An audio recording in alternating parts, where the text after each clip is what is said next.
Ladies and gentlemen, welcome to Jim and Frank's Thursday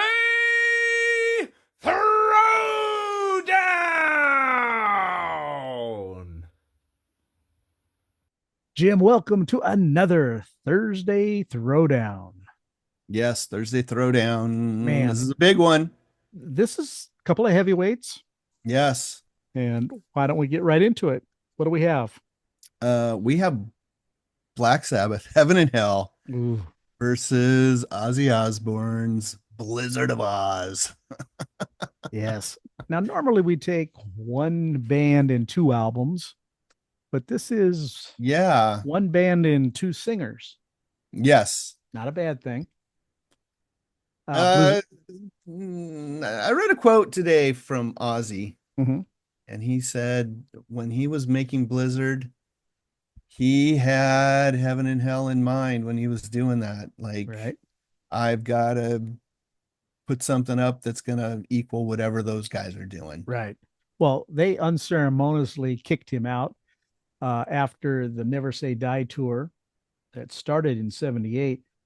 I think it's kind of ironic. The whole band of Black Sabbath had alcohol and substance abuse problems, but Ozzy was the most unreliable out of everybody.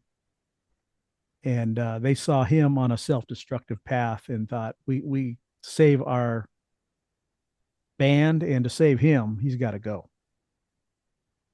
And what's so amazing to me is the lady he would later marry is the one that introduced their new singer to them. Crazy world, small world. Yeah. Um, Blizzard of Oz. I was so looking forward to this. I was a huge Ozzy fan with Black Sabbath. Um, and it's funny now looking back at this album, the singles and uh, Crazy Train and Mr. Crowley. And I think on the B sides on one of those is I Don't Know. I don't listen to any of those songs anymore. They are so overplayed and oversaturated on the Laid radio out. that I Yeah. don't want it. But let's talk about the sound of that record because we had this young buck named Randy Rhodes, Yes. and he was fresh out of Quiet Riot. And I think he even took some of his ideas, song ideas, and put them in some of these songs. I would think so. Yeah. Now you've got Bob Daisley and Lee Kerslake, right? And oh gosh, And from what I heard, Dana Strum did some ghost writing on that album too. I wouldn't be surprised. Dana Strum is a stud. That I guy's everywhere doing he everything. is everywhere. He is a great producer too. I will say he is one of my favorite rock producers. He likes sounds and messes with your head and different things. Um, yeah, I'd heard that too. That Dana Strum was involved in I, this a I little bit. I got the impression that Dana was playing bass for Ozzy. Could be. Well, Because I he think he talked later about getting Randy in the band.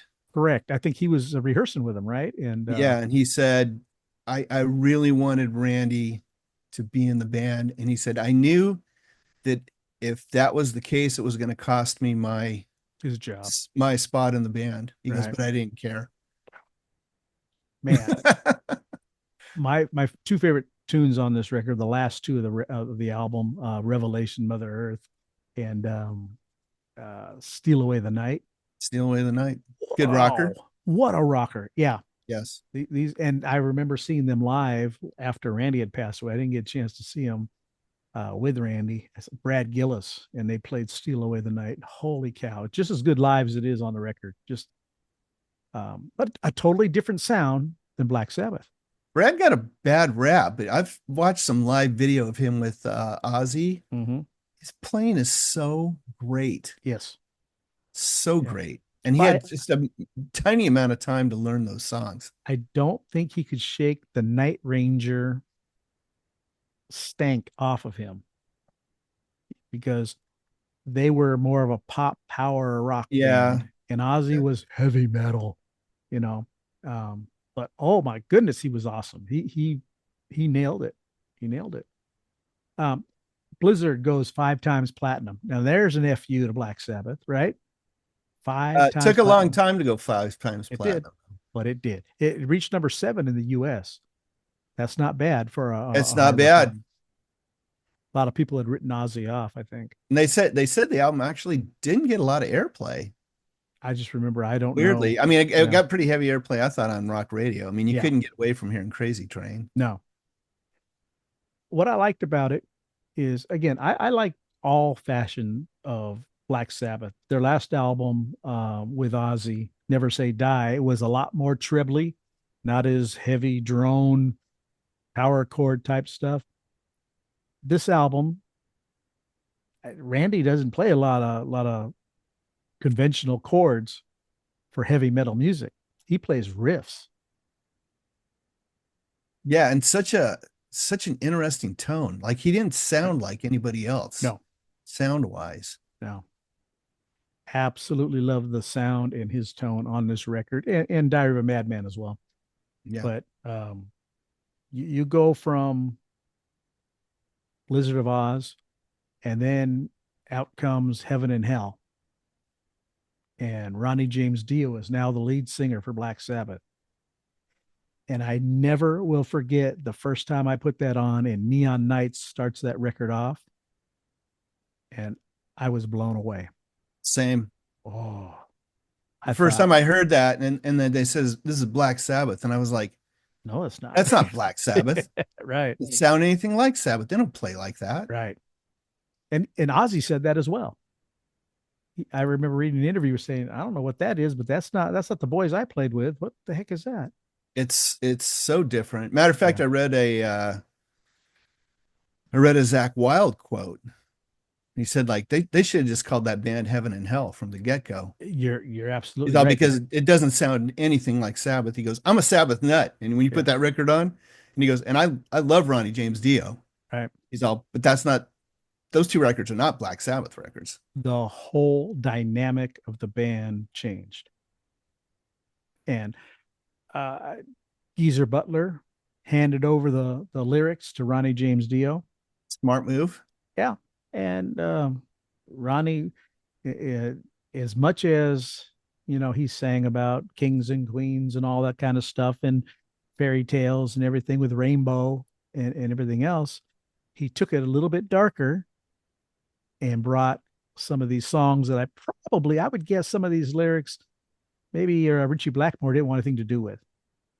That's my guess, because they're still in that medieval time, but yet darker.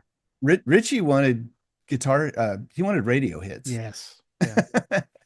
he really did. Yeah. He was dying to be on the radio. I remember reading that. He wasn't going to get it with Ronnie James Dio at that point. No, Long live rock and roll. Perfect for Joe Liv Turner, right? Yeah. I mean, great sound for radio. With or without a wig, man can sing. With or without, yeah. Yep. Great vocalist. Right. I'm looking at the side one, Neon Nights, holy cow, Children of the Sea, Lady Evil, and then the end of side one, Heaven and Hell.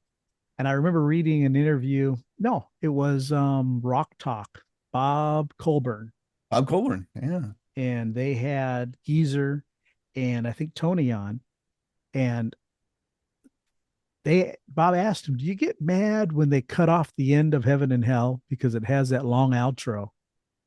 And I remember Geezer saying something like, well, at first it bothered me, but we made our point. You got the beef of the song in the beginning. I never listened to the full song. When it goes into that long outro, I skip and go to side 2. I still love the outro. Yeah. It's all right. And you know me, I'm like a 3-minute song guy. There's only 8 songs on that record. Right. And there's, I think 4 minutes is maybe the shortest. Could be. Yeah. They got some long stuff on there, but nothing feels long to me. No. I like side 1 better than side 2. To me, side 2 is good, but it drags just a little bit. This is where I feel those longer songs. Yeah, I could see that. Breaks. I could see that. Yeah. Still, for me, there's not a weak track on the record. Oh, they're all strong, but it's just a little longer than they probably need to be. But when you only have 8 songs, you draw them out. Now, there's 9 on Blizzard, and I don't It's know that really they're 8. yeah, you're not I counting mean, D. D's a less than 1 minute instrumental. It's just a little goofing around. Um, I think pound for pound, gosh, I don't know. The songs are good on Blizzard too. I'm just looking at them. I don't know. Crazy Train again. Heard them. Goodbye to Romance. Who would think that he would have a ballad after all that? That song drags for me a little bit. It's Mhm. long. It's like Yep. 5+ minutes or something. Right. Suicide Solution got him in trouble because they, how that was going at that time. Great Yeah. song. He's trying to tell you, Yeah. you're going to drink yourself to death. Be careful.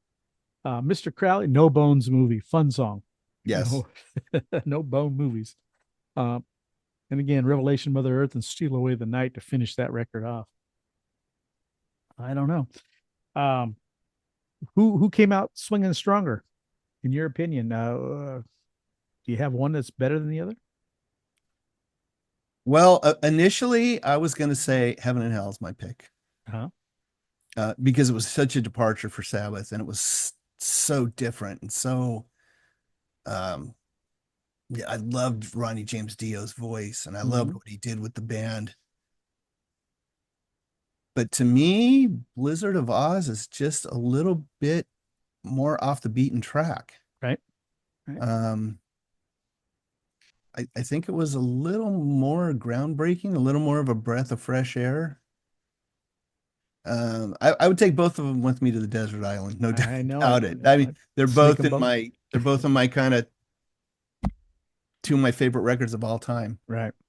And I was such a huge Randy Rhoads fan. Yeah. He was only like 23 when he did that record. Crazy. And it's hard to think he had already been playing in Quiet Riot for like 6-7 years. Right. Unbelievable. So you're gonna say Blizzard? I'm gonna go Blizzard. Okay.